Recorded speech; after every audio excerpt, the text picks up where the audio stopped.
En septembre dernier, Caris assistait tranquillement à l'avant-première du film Athéna, organisé à la salle Pleyel de Paris. Mais le voilà, à nouveau, placé en garde à vue.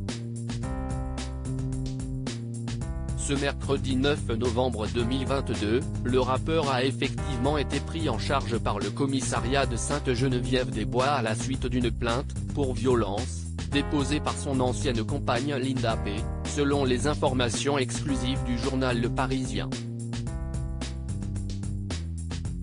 Leur divorce ne s'est pas déroulé comme prévu. Si est-il la deuxième fois que Caris se retrouve placé en garde à vue, dans ce même commissariat, pour cette même histoire. Il est actuellement entendu à propos de la violente altercation qu'il aurait vécue avec Linda P., qui est, cette fois-ci, elle aussi en garde à vue pour violation de domicile et dégradation. Caris et Linda P. sont tous les deux ressortis libres de leur garde à vue, sans contrôle judiciaire. Le rappeur devra répondre devant le tribunal correctionnel le 10 novembre 2023 de faits de violence conjugale sur son ex-compagne, a rapporté l'AFP un peu plus tard dans la journée. Linda P. a été convoquée le même jour devant le tribunal correctionnel pour violation de domicile et dégradation légère, selon le parquet d'Evry. Caris comparaîtra pour violence sur conjoint avec une ITT supérieure à 8 jours en récidive légale, a indiqué le ministère public. Le parquet d'Evry a décidé de renvoyer Caris et son accusatrice devant le tribunal correctionnel, plutôt que de prendre une décision, estiment les conseils du rappeur Yacine Maharsi et Yacine Yakouti. Nous y voyons, plus qu'un choix, un manque de courage car tous les éléments du dossier démontrent l'innocence de notre client, qui reste serein.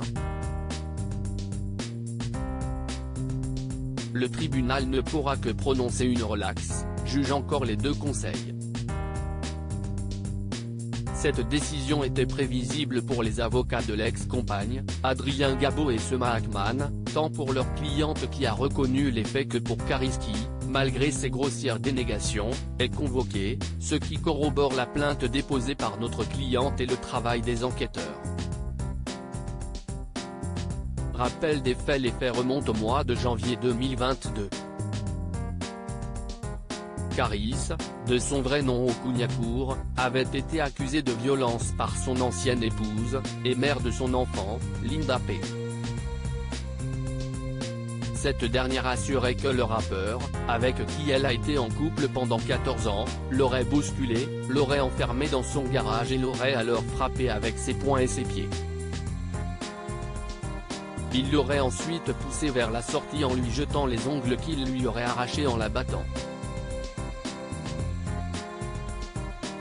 Un certificat médical officiel mentionnait cette main désanglée ainsi que plusieurs contusions, dont une au pied droit. Linda P.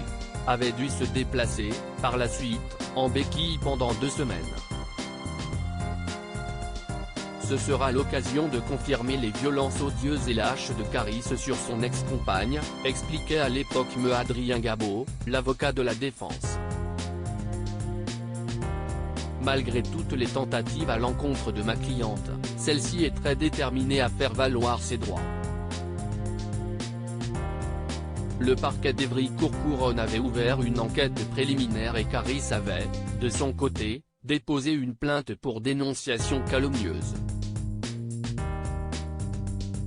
Retour, pour l'heure, à la case départ. Okouniakour reste présumé innocent des faits qui lui sont reprochés jusqu'au jugement définitif.